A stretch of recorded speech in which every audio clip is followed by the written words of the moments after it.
Puan, apa kabar? Semoga kalian sehat dan semangat terus ya. Selamat datang di Talk Show Her Story, Puan Bersuara, Puan Berdaya.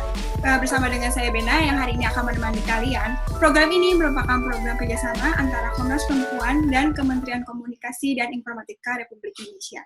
Sudah bersama dengan kita hari ini, yaitu Ibu Olivia Khadijah Salampesi yang akan menjadi narasumber.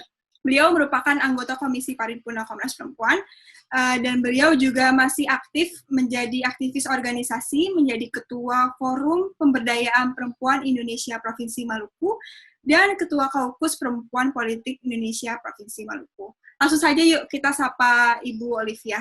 Halo Ibu Olivia, apa kabar? Baik, Benda. Hai kawan Puan sekalian. Halo Ibu. Ibu, pada episode kali ini kita akan membahas mengenai kepemimpinan perempuan.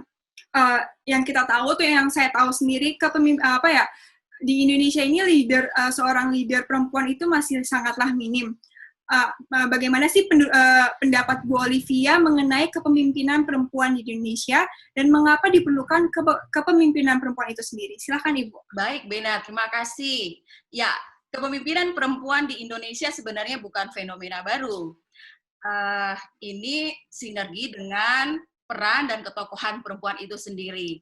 Kita punya sejarah yang telah mencatatkan ada Cut Nyadin, ada Raden Ajeng Kartini, ada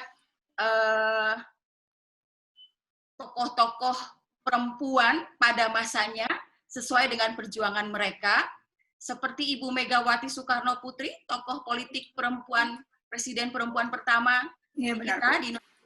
Sekarang juga sudah ada Ibu Puan Maharani, Ketua DPR RI perempuan pertama juga di Indonesia. Kita pernah punya gubernur perempuan, pejabat tingkat provinsi, sampai malah ke kepala desanya juga perempuan.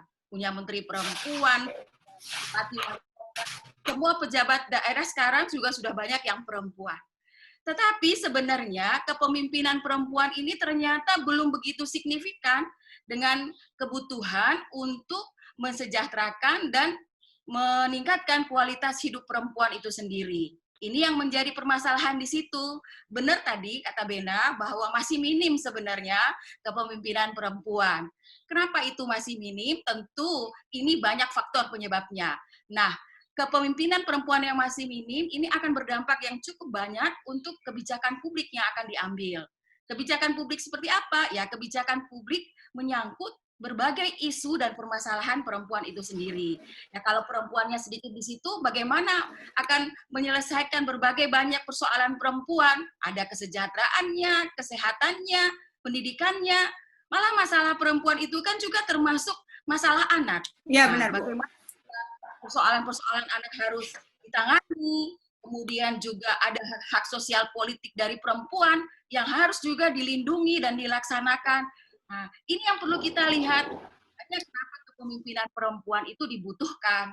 Karena kita ketahui bahwa selama ini pola pikir praktek kepemimpinan yang dilakukan laki-laki, mohon maaf, belum sepenuhnya menyentuh kepada aras kebutuhan yang memang harus dipenuhi oleh perempuan. Sehingga memang diharapkan makin banyak lagi kepemimpinan perempuan untuk bisa mengakomodir berbagai persoalan perempuan itu sendiri, termasuk persoalan anak ya. Nah, memang supaya kita juga melihat tidak ada perbedaan kesetaraan gender di sini.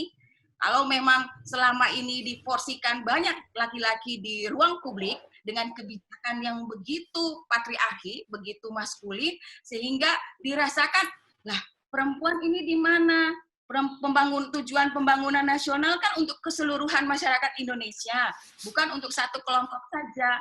Nah, tapi perempuan itu sendiri belum begitu merasakan bagaimana akses, kontrol, manfaat, maupun partisipasi dari pembangunan.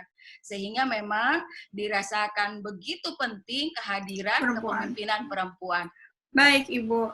Lalu apa sih tantangan atau kendala yang paling mendasar bagi perempuan untuk bisa menjadi pemimpin dalam kehidupan bermasyarakat, berbangsa, dan bernegara? Nah, ini menarik ya. Tantangan ini juga menunjukkan tentang minimnya atau rendahnya keterlibatan perempuan di pimpinan.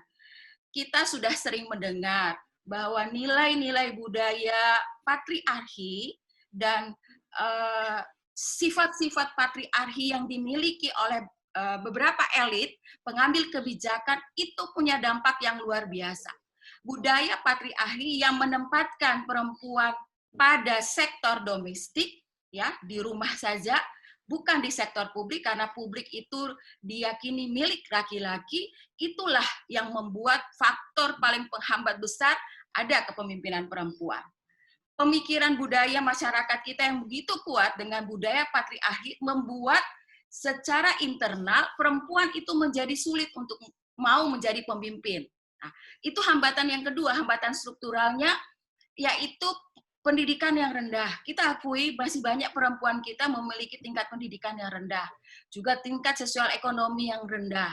Hal-hal inilah yang membuat rasa percaya diri tidak begitu baik dimiliki oleh perempuan untuk maju menjadi pemimpin. Ada keraguan, apakah saya bisa ya untuk bisa menjadi pemimpin? Karena tantangannya ini besar, ini dunia laki-laki, publik ini milik laki-laki. Kita sudah terbiasa di rumah, kita sudah terbiasa di domestik. Pemahaman ini juga ada dimiliki oleh beberapa perempuan tertentu. Sehingga tantangan itu tadi dari luar yang didapatkan dari masyarakat umum, bahwa ini memang budaya yang sudah mengharuskan perempuan itu di rumah saja, lalu kemudian tantangan itu datang dari dirinya sendiri. Kalau tidak percaya diri, karena memang selama ini sudah terbiasa hidup dengan budaya patriarki, belum ada juga kelompok perempuan yang juga tidak sepenuhnya mendukung kepemimpinan perempuan, karena memang mereka sudah terbalut dengan budaya patriarki ini. Ya, sudah terbiasa ya, Bu ya? Biasa. Jadi suatu hal anggap, nggak wajar lah kalau perempuan itu harus tampil di depan umum ya. Jadi bukan tempatmu. Nah, ini tantangan-tantangan yang paling berat, sehingga membuat perempuan itu tidak percaya diri, tidak pede, ragu-ragu, seperti itu ya. Nah, kalau banyak perempuan kayak gini kan repot juga, kita nggak punya pemimpin nantinya yang dari perempuan. Setuju, Ibu. Dan selanjutnya yang kita perlu lihat juga, tantangan tentang kepemimpinan perempuan ini kan sering dikaitkan dengan politik. Nah, itu juga yang menjadikan perempuan itu minim tampil di ranah publik. Selalu disamakan bahwa itu politik, itu dunianya laki-laki. Politik itu kotor, ya. Politik itu jahat. Padahal politik itu jahat dan kotor itu kan tergantung persepsi, bukan perilaku. Jadi persepsi dia sudah mengatakan bahwa politik itu kotor, mau nggak mau, maka segala apapun tindakannya dia mengatakan bahwa itu kotor.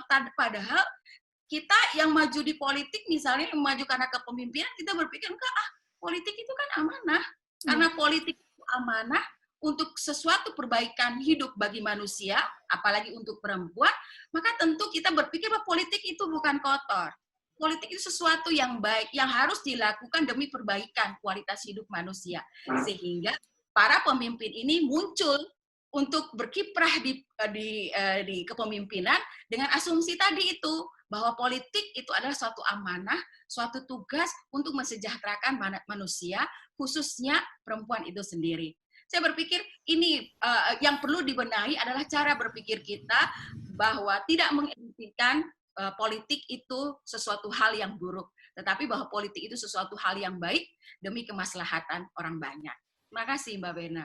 Baik, Bu Olivia, terima kasih. Sebelum kita beralih ke pertanyaan selanjutnya, kita lihat dulu yang satu ini. Tetap di Herstory ya, kawan puan.